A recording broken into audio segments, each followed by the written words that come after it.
Baik, kemudian saya akan melanjutkan dengan term berikutnya, yaitu Kano Models. Dr.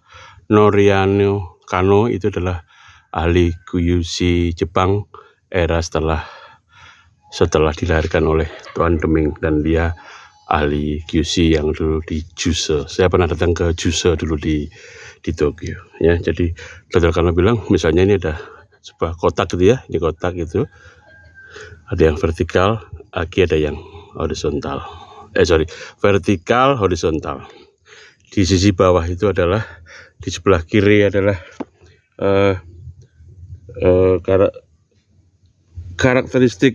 quality karakteristik yang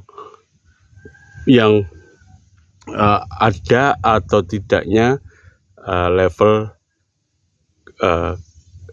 ada atau tidaknya quality karakteristik yang diterima oleh pelanggan, dari mulai low sampai tinggi. Di sebelah kanan adalah customer satisfaction. Kalau ini adalah quality karakteristik yang diharapkan, dan di sini adalah customer satisfaction dari mulai low sampai rendah, ya. Jadi ada 3 garis. Sebuah garis yang bentuknya begini di bawah sini, ya, bawah gini. Itu adalah yang basic, ya, basic. Kalau kemudian yang tengah melintang itu, yang melintang lurus tengah, dan tadi yang ada di sini agak melengkung ke bawah sedikit, itu basic. Kalau yang sana adalah yang diharapkan, performance yang diharapkan. Semakin ke sana adalah semakin tinggi performance-nya, begitu. Yang ada garis yang di atas adalah di sini yang begini-gini, itu adalah delight karakteristik, kesenangan, pencapaian yang disukai. Jadi ini adalah basic, ya. Yang sini adalah performance yang rata-rata, yang sudah cukup lah bagi pulang kepuasan. Yang di sini adalah over dari kepuasan, ya. Jadi kalau di sini adalah kepuasan pelanggan, di sini adalah karakteristik yang kita berikan. Semakin rendah semakin tinggi, ya. Semakin rendah yang kita berikan pun, ya, dia akan rendah. Semakin tinggi itu kan dia akan tinggi lah. Tetapi yang basic dulu, yang basic pun begini. Basic itu begini, masih melengkung ke bawah nanti. Basic itu kan cenderung menjadi sebuah yang terbiasa. Loh, saya kan udah memenuhi requirement pelanggan, minimal basic pelanggan.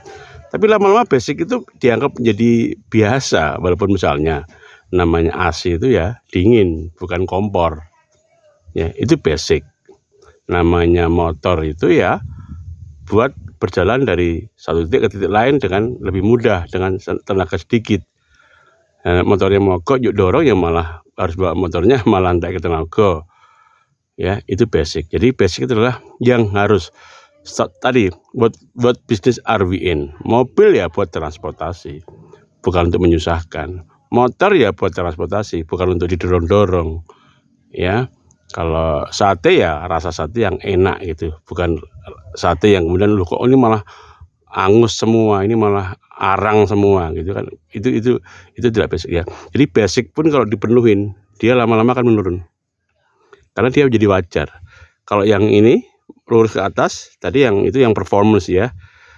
Dibutuhkan dikasih, dibutuhkan dikasih, butuhkan dikasih, sehingga dia lurus garisnya. Itu di atas basic. Semua yang dibutuhkan di atas diberikan, tapi di atas dari basic.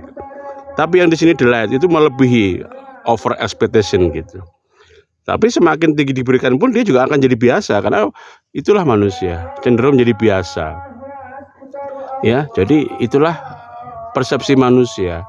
Lama-lama yang dulunya berat, dulunya nggak enak pun sekarang jadi biasa. Misalnya sekarang kemudahan dalam mencari data, misalnya dengan adanya zaman Internet of Things, IoT 4.0 era, di mana ada dibantu internet, sehingga anak-anak yang tidak ngalamin kayak dulu zaman bapaknya mencari literatur aja harus lari ke kota sana kota sini, universitas sana, di fotokopi nggak boleh, harus nyalin di dalam perpustakaan, pinjam bukunya nyalin, nulis supaya dapat referensi gitu.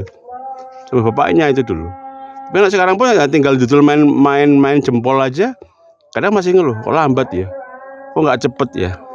Padahal dulu bapaknya untuk mendapatkan data, yang misalnya mencari data tentang apa wisdom of Mr. Deming gini harus pergi ke Jakarta dulu misalnya, karena di Purworejo tidak ada. Ya kan, setelah dapat begini sudah dapat, bisa menjadi menyusun skripsinya misalnya. Karena sekarang pun lambat aja udah, wah kok misalnya, sehingga lama-lama memang semua yang dilihat itu pun menjadi terbiasa, membiasa. Jadi itu ada hubungannya dengan konsep happiness ya. Karena cenderung begitu dia udah mendapatkan yang itu jadi edik, jadi sudah tidak tercukupi lagi. Es krim 1 hari sekali dikasih gitu ya. Pertama enak, suka, tapi begitu dikasih terus, lama-lama seminggu dikasih seminggu, sebulan dikasih sebulan, akhirnya bulan ke-7 pada saat setiap hari dapat es dia udah nggak enak lagi. Kalau sudah menjadi terbiasa, jadi biasa, itu namanya adiksi. Otak kita sudah merekam, sudah merekod bahwa itu menjadi terbiasa. Makanya ya contohnya kalau suami istri masih baru ya sayang-sayangan. kayak saya gitu. Begitu lama ya sayang-sayangan, tapi rasanya udah beda gitu. Ada tetangga sedikit lebih cantik dikit, matanya melirik. Ya, karena itulah manusia. Itulah karakteristik. Tapi kalau kita tahu ada constraint itu, sehingga kita bisa membatasinya kan. Sehingga memang jangan disalahkan ya, customer suatu hari terus akan meningkat terus. Zaman sekarang pelan aja udah komplain gitu kan. Dulu boro-boro internet harus mencari sana kemari. Jadi itulah manusia ya. Jadi hal-hal yang dia dapatkan lama-lama jadi terbiasa, jadi sudah tidak indah lagi. Dan itulah karena model berbicara mengenai apa yang disampaikan, apa yang dideliverikan. Di sini adalah level kepuasan pelanggan ya. Jadi yang rata pun lama-lama juga meninggal mereka, tapi lama-lama juga dia akan, yang bahkan besok pun dia akan menurun karena jadi terbiasa. Yang ini delete pun akan naik, tapi lama-lama juga biasa naiknya gini aja, nggak menambah ke sana, tapi hanya naiknya meningkat ke atas saja, nggak ada menambah asumsi apa ya. Itulah Mr. Norikano model ya. Itulah Pak Kano, ahli kualitas dari Jepang, dan namanya tadi Kano model. Begitu, terima kasih.